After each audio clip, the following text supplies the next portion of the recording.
Good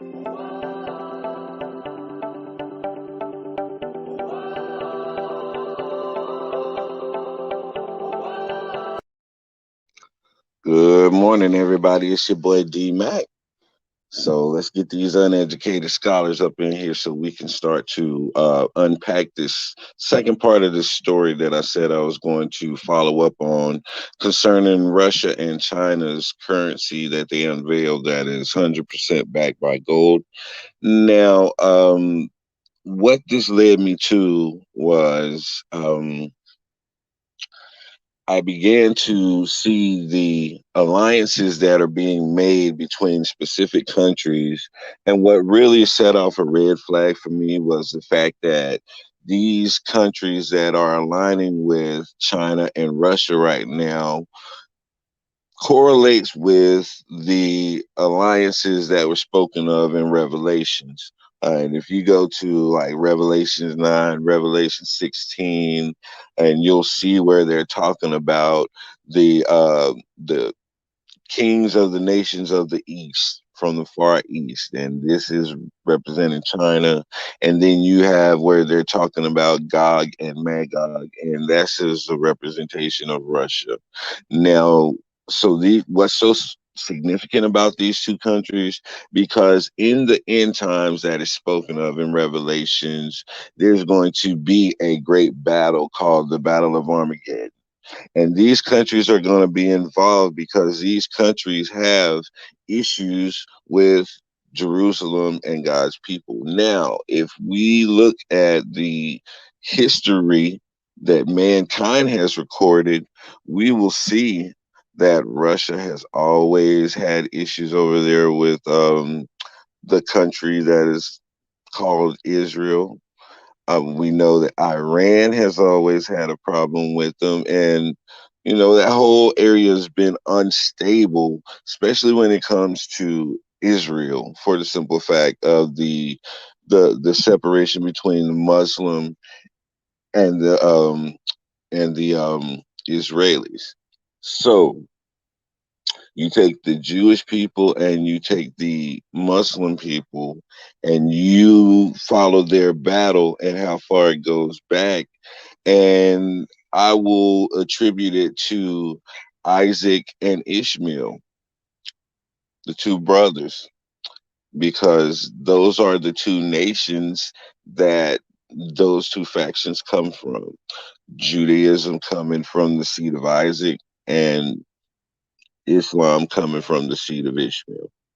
So you have all of these different and Muslim factions, and let's note the fact that Russia has always aligned themselves with the Muslim factions. And so even though they had their problems in Afghanistan and they fought against the Taliban in the 90s and we funded that, now it seems like in this day, I just saw a report where Russia and China are trying to get the new Taliban government who's running Afghanistan now to band with them in this currency that pretty much drops the dollar.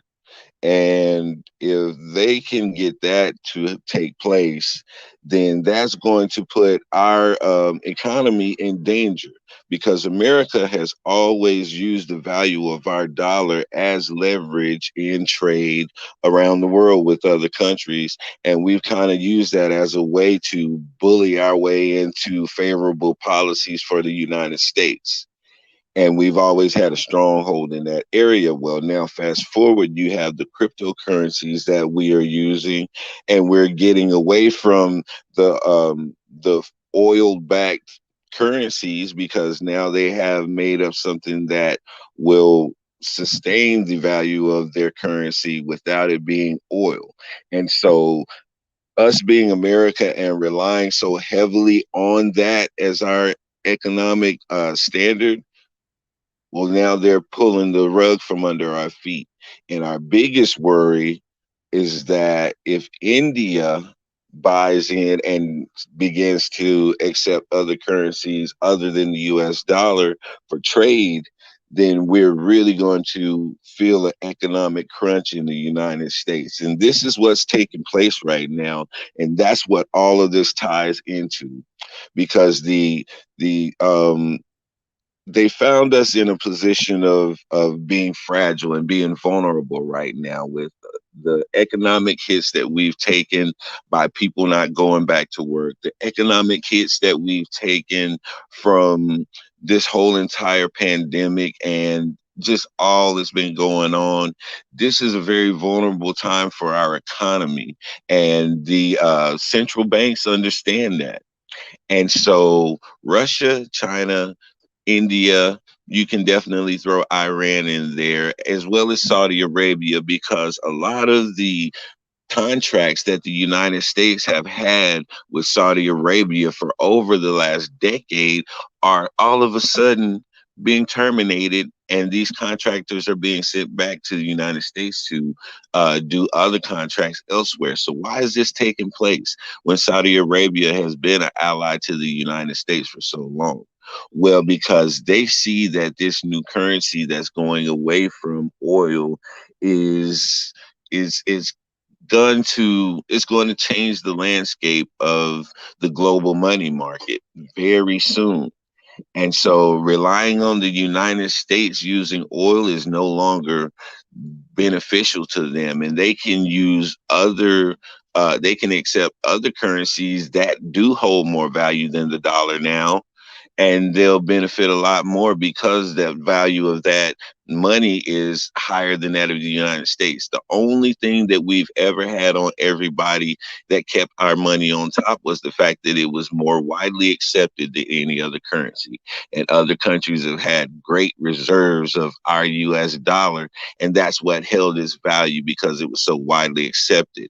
But now, being that it's being rejected by countries, because now when you go to Russia, you have to exchange that money, and you're not going to get back what you thought you were going to get back now.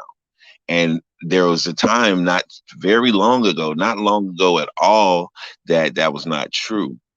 So we can see a shift in the leverage of the value of the money. And this is going to change the leverage that they use when they go into business transactions. And this is going to change the trade policy. Because, like I stated earlier, United States used to use that leverage to kind of bully people into policies that they did not really want to get into, but they had no other choice. And so now that the tables are turning, what are those countries going to remember? They're going to have a long memory, and they're definitely going to remember all of those times when the United States wasn't fair in those trade policies and the sanctions that were placed on people for political gain. They're going to remember all of those things.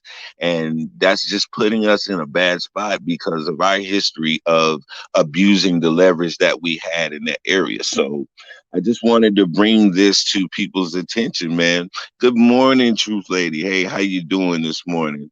And yeah, I had to follow up on this story because it was bothering me. And as I started to dig through it, like I said, the correlation started to show me um, like the way that the prices are rising in the United States, everybody's attributing that to the pandemic and this and that, but we don't understand what's going on with these other countries, China and Russia, because remember, they still had sanctions on them from the Trump administration that they were dealing with. And now that our administration has changed over and all of this uncertainty in the United States, a lot of those countries who were barely our allies during the last two administrations have really, really been given a motive to step away from us. They've been handed a better offer. And so, yeah, that's leaving us out on an island by ourselves. And so America has to be really conscious of what we're doing right now, because we are in alliance with Israel, and America's always backed Israel, and all of those countries that I named earlier, China, Russia, Iran, that whole area over there has a problem with who? Israel.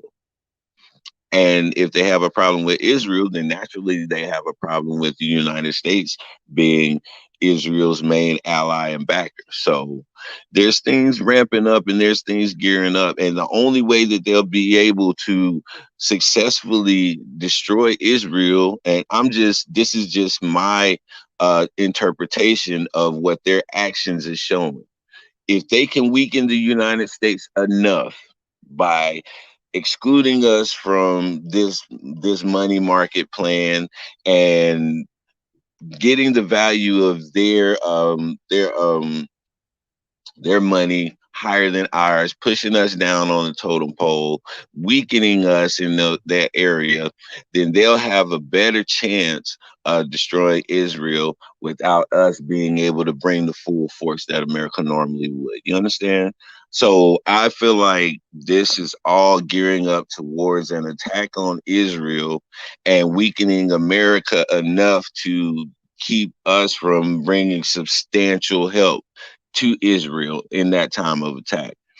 And I'm just keeping my eyes peeled. And I'm sitting back and I'm watching, and I'm going to just stay on this story. And anytime something new develops as far as their actions towards weakening our economy, I'm going to make sure that I highlight it and bring it up, because this is something that's very important. It's far more important than who's fighting against who on TV. And it's far more important than all of these other distractions that they're putting out here to keep our minds off what the real story is. So I'm just gonna stay on top of this for a little bit and give updates as the information comes forth, y'all. I hope this is something beneficial. I hope this is something that you feel is necessary to read and to ponder on. I really feel like it is, because um, our economy, if it falls, what then? That's going to leave us vulnerable for attack and other things like that. So, I'm just thinking ahead. Probably the mind of an old soldier. I don't know, but that's just the way I'm thinking and the way I'm seeing things. And yeah, that's all I really got for now. Truth Lady, I appreciate you coming on. And I hope I broke that down a little bit more than I did with just my little introduction yesterday. But like I said, I'm gonna keep on going on this story for a little bit more, because it's very, very important. And like I said, anything that comes up in my spirit to talk about, then I gotta yield to the spirit on that. So this is your boy D Mac, man. Y'all know what I say. Sticks and stones can break your bones, but the word can always heal you. I'm out.